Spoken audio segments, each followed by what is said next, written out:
ಮಗ ಇವಳೆ ಕಣ ಹುಡುಗಿ 36ಗೆ 37 ಗುಣಗಳು ಕೂಡ ಬಂದಿದೆ. ನಮ್ಮೂರು ಸ್ವಾಮೀಜಿ ಬೊಂಬ ಜಾತಕದ ಹೇಳೋರೆ. 14ರಿಂದ 15 ಹುಡುಗಿನ ನೋಡಿದ್ದಲ್ಲ, ಯಾವುದು ಓಕೆ ಆಗಿಲ್ಲ. ಇದ್ಯಾಕೋ ಓಕೆ ಆಗೋ ಥರ ಇದೆ. ಅಷ್ಟೊಂದು ಖುಷಿ ಪಡ್ಬೇಡ, ಸುಮ್ಮನೆ ಇರೋ. ಅವ್ರು ನಿಮ್ಮ ಮೇಲೆ ಏನು ಒಪಿನಿಯನ್ ಇದೆಯೋ ಏನೋ. ಹುಡುಗಿರ ತಾತನೇ ನಮಗೆ ತೋರಿಸಿರೋದು. ದೊಡ್ಡವ್ರ ಮಾತಿಗೆ ಇಲ್ಲನಕ್ಕಾಗುತ್ತಾ? ಅವ್ರ ತಾತಂಗೆ ನಾನು ತುಂಬ ಇಷ್ಟ ಆಗ್ಬಿಟ್ಟಿದ್ದೀನಿ. ಮಗ ಏನ್ ಕೊಟ್ರು ಅವ್ರ ಮನೇಲಿ? ಮಗ ಬೇರೆ ಹುಡುಗಿನ ನೋಡೋಕೆ ಹೋದಾಗ ನೀರಿಗೆ ಟೀ ಪುಡಿ ಹಾಕ್ಬಿಟ್ಟು 2 ಬಿಸ್ಕೆಟ್ ಕೊಟ್ಟು ಕಳ್ಸಿರೋರು. ಆದ್ರೆ ಇಲ್ಲಿ 5ರಿಂದ 6 ಥರ ಸ್ವೀಟ್. ಮಗ ಇಲ್ಲಿ ಅರ್ಥ ಮಾಡ್ಕೊ ನನಗೆ ಎಷ್ಟು ಇಷ್ಟ ಆಗಿದೆ ಅಂತ. ಹಾಗಾದ್ರೆ 2 ತಿಂಗಳ ಮದ್ವೆನಾ? ಅದೇ ಮಗ, ಎಲ್ಲ ಸೆಟ್ ಆದ್ರೆ ಬೇಗ ಮದುವೆ ಆಗ್ಬಿಡ್ತೀನಿ. ಈಗ ತಾತ ಕಾಲ್ ಮಾಡ್ತಾರಂತೆ. 100% ನಾವು ಇಷ್ಟ ಆಗಿರ್ತೀನಿ. ಪಕ್ಕ ಮಗ. ನೋಡು, ತಾತನ್ಗೆ 100 ವರ್ಷ ಆಯಸ್ಸು ಹೇಳ್ದಂಗೆ ಮಾಡ್ಬಿಟ್ರು. ನಾನು ಬರ್ತೀರೋ ಹೇಳಿ ತಾತ.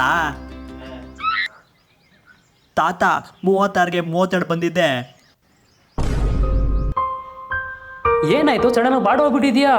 ಮಗ ಅವ್ರ ಊರು ಸ್ವಾಮೀಜಿ ಜಾತಕ ಸೆಟ್ ಆಗ್ತಿಲ್ಲ ಅಂತಿದ್ರು. 36ಗೆ 32 ಗುಣಗಳು ಬಂದಿದೆ ಅಂದಲ್ಲೋ. ನಮ್ಮೂರ್ ಸ್ವಾಮೀಜಿ ಬೊಂಬಟ್ ಜಾತಕ ಅಂದ್ರು ಅಂದೆ. ಹುಡುಗಿ ಕಡೆಯವರು ನಿನ್ ಇಷ್ಟ ಆಗಿಲ್ಲ ಅಂತ ಹೇಳೋದಕ್ಕೆ ಜಾತಕ ಸೆಟ್ ಆಗ್ತಿಲ್ಲ ಅಂತಾರೆ ಮಗ.